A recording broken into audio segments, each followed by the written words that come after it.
வணக்கம் மங்கையர் உலகம். நான் உங்கள் சரசா சங்கர். நல்லா இருக்கேன்ப்பா. நீங்களும் நல்லா இருக்கீங்களா? இன்னைக்கு அமாவாசை, வெள்ளிக்கிழமை அமாவாசை சமையலுக்காக கிச்சன் ஸ்பெஷல் சமையலாக இருக்கும். இப்போ தான் கிச்சனுக்கு வந்தாங்க, சமையல் ஸ்டார்ட் பண்ணுறேன்.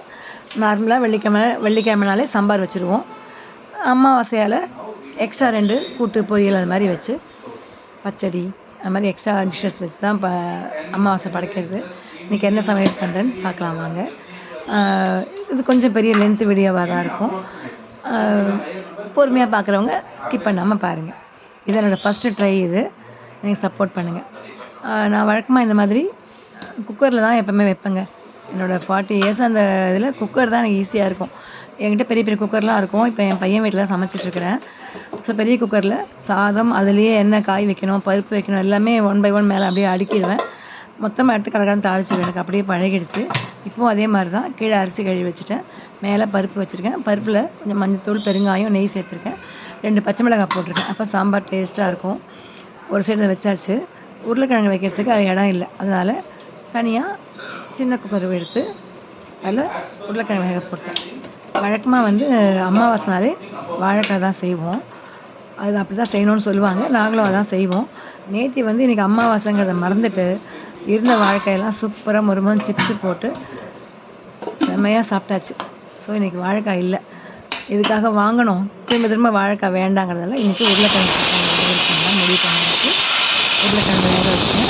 அது ஒரு 2 சவுண்டு வச்சு அதை இறக்கிட்டேன். சாதம் ஒரு 4 சவுண்டு வச்சுட்டேன். பருப்புக்காக 4 வச்சுருக்கேன். எப்போவும் சாம்பார் தாளிக்கும் போது எண்ணெய் போட்டுட்டு ஒரு 1/2 ஸ்பூன் நெய் போட்டால் சாம்பார் வாசனையாக இருக்கும். கடுகு போட்டு தாளிச்சிட்டு பொரிஞ்ச உடனே கொஞ்சம் கருவேப்பிலை, கொத்தமல்லி இருந்ததுன்னா ஃபஸ்ட்டு இது மாதிரி வதக்கும்போது சாம்பார்லாம் வைக்கும்போது அந்த காம்பு சேர்த்துட்டிங்களா, அதை கட் பண்ணி பொடிச்சா போட்டோன்னா நல்லா காயோடு சேர்ந்து வெந்துடும். இறக்கும்போது மேலே இலையாக இருக்கிற அந்த சாஃப்டாக இருக்கிற பகுதியை நம்ம இறக்கும்போது உடைக்கலாம். ஸோ கொத்தமல்லி கருவேப்பிலை போட்டேன். வெங்காயம் போட்டாச்சு. வெங்காயம் போட்டு லைட்டாக வதக்கிட்டு தக்காளி சேர்க்கணும். தக்காளியும் சேர்த்து லைட்டாக வதக்கிடுங்க. சில வதக்காமல் அப்படியே எல்லா காயும் அள்ளி போட்டு தண்ணி ஊற்றி வேக வைப்பாங்க. எனக்கு லைட்டாக வதக்கினா அந்த நெய்யோட அந்த வாசனையாக இருக்கும்னு நான் இப்படி தாங்க செய்வேன். என்னோடய மெத்தட் இது. கத்திரிக்காய், முருங்கைக்காய் போட்டேன். கேரட் அரிஞ்சு வச்சுருக்கேன், கேரட் போட்டாச்சு. கொஞ்சம் கேப்சிகம், குடமிளகாய் ஒரு பாதி குடமிளகாய் போட்டேன். வழக்கமாக நிறைய பேர் குடமிளகாய் போடுவாங்களான்னு தெரியல, பட் சாம்பாரில் போட்டு நல்ல வாசனையாக இருக்கும். கொஞ்சம் அவரைக்காய் சேர்த்துக்கிட்டேன். 5 காய் போட்டு சாம்பார் லைட்டாக அந்த எண்ணெயில் நெய்லையும் லைட்டாக பரட்டி விட்டுட்டு தேவையான அளவு கல்லுப்பு, இந்துப்பு தான் யூஸ் பண்ணுறோம். கல்லுப்பு, மஞ்சள் தூள், மிளகாய்த்தூள், அதில் சாம்பார் பொடி எது இருக்கோ போட்டுட்டு தண்ணி ஊற்றி காய் முழுவதும் தண்ணி ஊற்றிட்டு வேக வைக்கணும். நம்ம நார்மலாக குழம்பு பொடி அரைச்சி வச்சுருப்போம், மசாலா சேர்த்து அதையும் யூஸ் பண்ணிக்கலாம். இல்லை கொஞ்சம் ஸ்பெஷலாக வாசனை வேணால் சாம்பார் பொடி செஞ்சு வச்சுட்டிங்கன்னா அதையும் போடலாம். தண்ணி சேர்த்து நல்லா மிக்ஸ் பண்ணிவிட்டு மூடி வச்சுருங்க. ஒரு 10 நிமிஷம் காய் வேகட்டும்.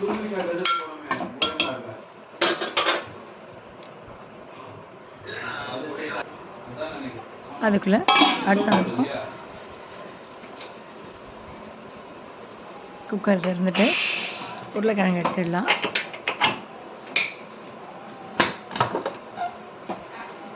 நல்லா வெந்துடுச்சு பாருங்கள். தண்ணியில் ஆற வச்சுட்டு சாம்பார் காய் வெந்துடுச்சு. எப்போவுமே சமைக்கும்போது காய்கறிலாம் வேகணுமா எது செஞ்சாலுமே ஃபஸ்ட்டு கொஞ்சம் ஹை வச்சுட்டோன்னா நல்லா வெந்துடும். அடுத்து சிம்மில் வச்சா சிறுக கொதிக்கும். இப்போது பருப்பும் சாதமும் ரெடி ஆகிடுச்சு. நமக்கு கேஸும் மிச்சமாகுது பாருங்கள். தனியாக பருப்பு கொதிக்க எவ்வளோ நேரம் ஆகும்? பொங்கி பொங்கி வழிஞ்சிக்கிட்டு இருக்கும். இது ஆக்சுவலாக எனக்கு பாத்திரம் வசதி இல்லாததால் இந்த மாதிரி வச்சுருக்கேன். இல்லைன்னா அதுக்கு நல்ல உயரமான குக்கர் இருந்தால் நம்ம பெரிய பெரிய கிணத்துல அழகாக அடுக்கடுக்காக வச்சிடலாம். இங்கே எனக்கு இந்த குக்கர் தான் இருந்துச்சு, அதனால் இதில் வைக்கிறேன். பருப்பு எடுத்தாச்சு. ஒரே சமயத்தில் சாதம் பருப்பு 2ம் ரெடி ஆகிடுச்சு. இப்போது சாதத்தை இறக்கிட்டு குக்கரை அந்த சாம்பார் பாத்திரத்தை அந்த பக்கம் மாற்றியாச்சு. இந்த சைடு வானல் போட்டேன். இதில் அவரைக்காய் தாளிக்க போகிறேன். ஆக்சுவலாக அவரைக்காய் ஒரு பொரியலாக பண்ணுறதால இது மாதிரி எவர் சிலர் வானலாம் அடிப்பிடிக்காமல் இருக்கும். ஸோ வாங்கி போட்டாச்சு. ஒரு 1 1/2 ஸ்பூன் தான் எண்ணெய் ஊற்றிருக்கேன். கொஞ்சம் தான் பொரிக்கிறேன், அதனால் கொஞ்சமாக எண்ணெய் ஊற்றிருக்கேன். கடுகு உளுத்தம் பருப்பு போட்டாச்சு. வெங்காயம் போட்டுட்டு ஒரே ஒரு பச்சை மிளகாவை நீல வாக்கில் கீறி வச்சுருக்கேன். ஏன்னா குட்டியாக போட்டோன்னா அவரைக்காயோடு சேர்ந்து வாயில் வரும்போது சாப்பிட கஷ்டமாக இருக்கும். ஸோ நீல வாக்கில் போட்டோன்னா எடுத்துடலாம். அது வதங்கினதும் அவரைக்காய் அதில் சேர்த்து நல்லா கொஞ்சம் கருவேப்பிலை போட்டுக்கணும். அவரைக்காய் சேர்த்து மிக்ஸ் பண்ணணும். நார்மலாக வந்து இது மாதிரி அவரைக்காய் பொரியல் செய்யும்போது கொஞ்சம் பாசிப்பருப்பு வந்து ஊற வச்சுருவேன், அதில் வச்சு செய்யறதுக்காக. இன்றைக்கி சாம்பாரில் பண்ண பருப்பு இருக்கிறதால நான் தனியாக பருப்பு ஊற வைக்கல. அந்த பருப்பே ஒரு ஸ்பூன் போட்டுக்கலாங்க நினச்சிட்டு விட்டுட்டேன். நல்லா பரட்டிட்டு லைட்டாக உப்பு போட்டுட்டு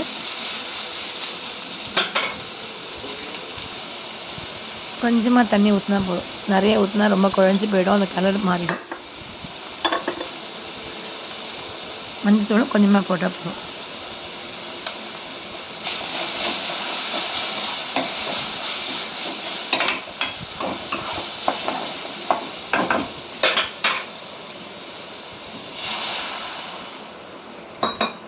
கொஞ்சமாக தண்ணி விட்டு மூடி வச்சிடலாம். அதுலேயே சிம்மில் வச்சாலே வெந்து போயிடும்.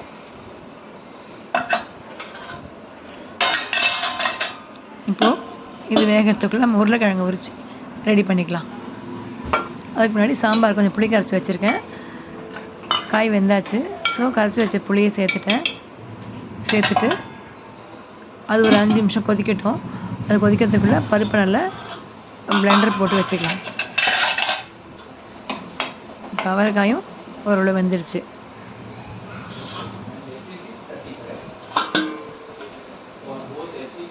கொஞ்சம் பருப்பு எடுத்து அவரைக்காய்க்கு போட்டுக்கிட்டேன்.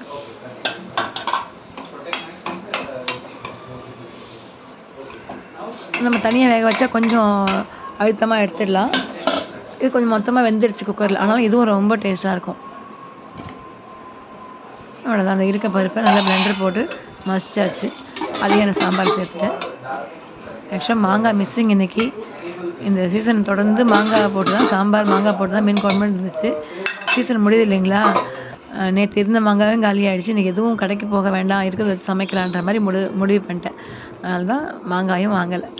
என்ன தான் காய் போட்டாலும் மாங்காய் போட்டு சாம்பார் வச்சா தனி டேஸ்ட்டுங்க. அடுத்து இன்னொரு அடுப்பத்தை வச்சு பாதி வெந்த அவரைக்காயை அந்த பக்கம் மாற்றியாச்சு. இப்போது இது அடிகனமான வானல். இது கொஞ்சம் நல்ல வறுவல் மாதிரி வறுக்கிறதுக்கு அடிப்பிடிக்காமல் இருக்கும். இந்த வானலில் உருளைக்கிழங்கு செய்ய போகிறேன்.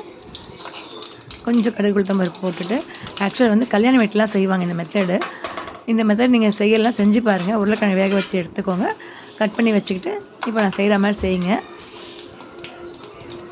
கடுகு உளுத்தம் போய் வெங்காயம், கொஞ்சம் கொத்தமல்லி, கருப்பில் கொத்தமல்லி போட்டுட்டு வெங்காயத்தை போட்டுட்டு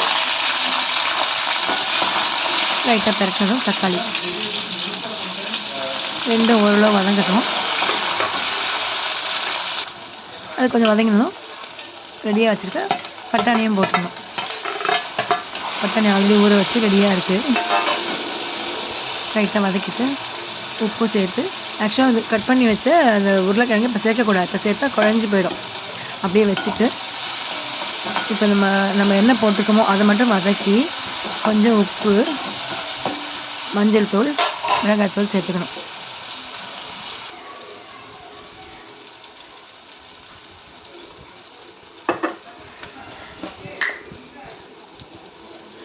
சேர்த்து கொஞ்சமாக தண்ணி ஒரு 1/4 டம்ளர் ஊற்றினா போதும், அதிகம் ஊற்றக்கூடாது. ஊற்றிட்டு நல்லா கிண்டி விட்டு நல்லா அந்த மசாலா நல்லா மிக்ஸ் ஆகிற அளவுக்கு நல்லா கிளறி விட்டு, நான் கொஞ்சம் பெருங்காயம் சேர்த்துக்கிறேன். ஏன்னா உருளைக்கிழங்கு வாயு இல்லையா, வழக்கமாக அது சேர்க்கணுன்ற அவசியம் இல்லை, ஆப்ஷன் தான். இப்படி கொஞ்சம் சேர்க்கும்போது அந்த உருளைக்கிழங்கு அது உடம்புக்கு ஒன்றும் பண்ணாது. கொஞ்சமாக தண்ணி ஊற்றிட்டு ஒரு பிளேட் போட்டு மூடிடலாம். இது அப்படியே கொதிக்கட்டும். ஒரு 5 மினிட்ஸில் மசாலா நல்லா கொதித்து அந்த மசாலா பச்சை வாசனைலாம் போய் ரெடியாக இருக்கும். இப்போ இந்த சைடு அவரைக்காய் ரெடி ஆகிடுச்சு. அவ்வளோதான், முடிஞ்சிடுச்சு. ஸ்டவ் ஆஃப் பண்ணியாச்சு. அவரைக்காய் பொரியல் ரெடி. அது இறக்கியாச்சு.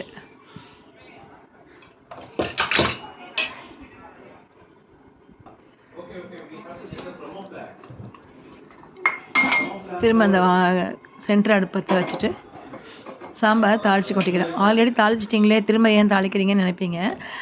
வழக்கமாக எனக்கு வந்து இந்த மாதிரி சாம்பார் கொஞ்சம் மீன் குழம்பு நிறைய வைக்கும்போது நம்ம லாஸ்ட்டில் ஒரு தாளிப்பு கொடுத்தோம் வச்சுக்கோங்களேன், அந்த வாசனை தூக்கி கொடுக்கும். இது வந்து ஆப்ஷன் தான், எல்லாம் செய்யணும் அவசியம் இல்லை. எனக்கு இது பழகிடுச்சு, இது பிடிக்கவும் பிடிக்கும். ஃபஸ்ட்டு தாளிக்கிறது வந்து குழம்போடு கொதித்து அந்த ஸ்மெல்லாம் அடங்கி போயிருக்கும். இறக்கும்போது ஒரு தாளிப்பு கொடுத்தோன்னா ரொம்ப டேஸ்ட்டாக இருக்கும். அதனால் இது கொஞ்சமான சாம்பாரால் வெறும் கருவேப்பிலை கொத்தமல்லி ஒரு காஞ்சி மிளகாய் மட்டும் கிள்ளி போட்டிருக்கேன். கொஞ்சம் நிறைய கெஸ்ட் வராங்க சாம்பார்னாக்கா அதுலேயும் கொஞ்சம் வெங்காயம் தக்காளி வதக்கி கொட்டுவேன், கொத்தமல்லி போடு, ரொம்ப சூப்பராக இருக்கும் வாசனை.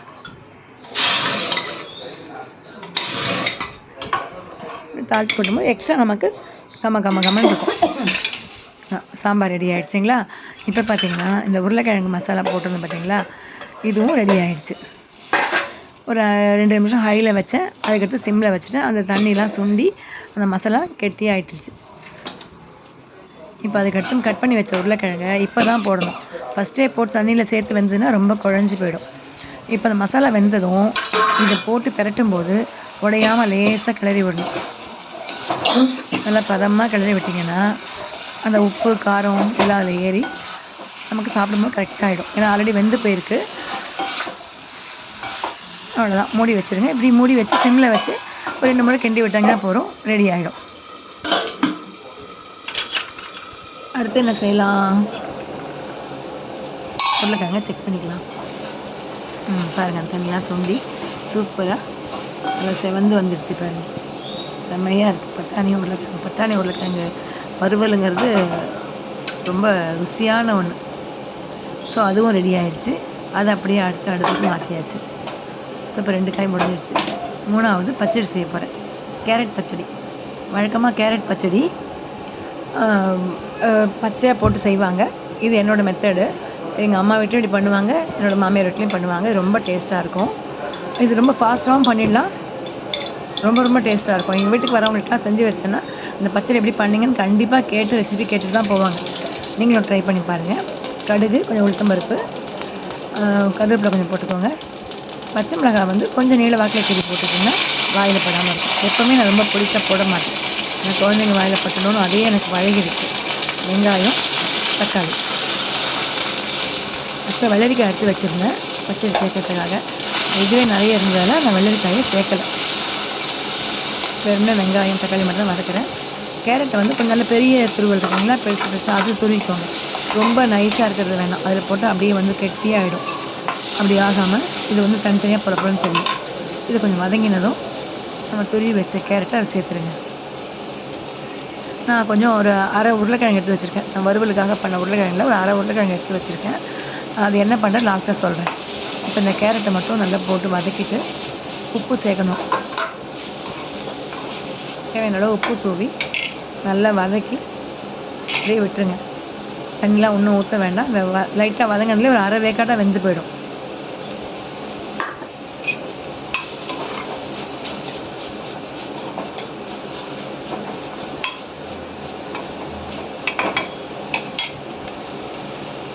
அவ்வளோ ரெடி ஆகிடுச்சு.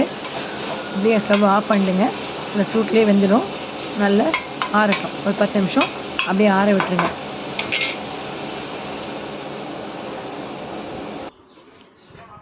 பாருங்கள், வானிலே சுடலை, ஆறிடுச்சு. அந்த அளவுக்கு நல்லா ஆற விட்டு பாத்திரத்தில் மாற்றிக்கிட்டேன். அப்படியே வானல்லையாகவும் நீங்கள் மிக்ஸ் பண்ணலாம், தயிர் ஊற்றி.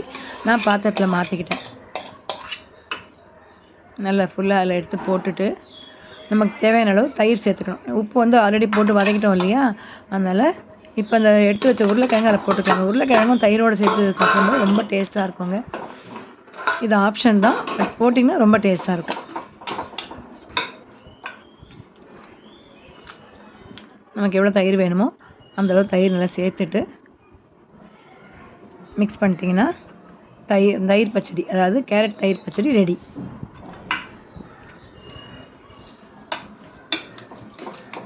ஸோ இது வரைக்கும் சாதம், சாம்பார், உருளைக்கிழங்கு வறுவல், அவரைக்காய் பொரியல், கேரட் தயிர் பச்சடி ரெடி ஆகிடுச்சு. இன்னும் நம்ம அப்பளம் மட்டும்தான் பொரிக்கணும்.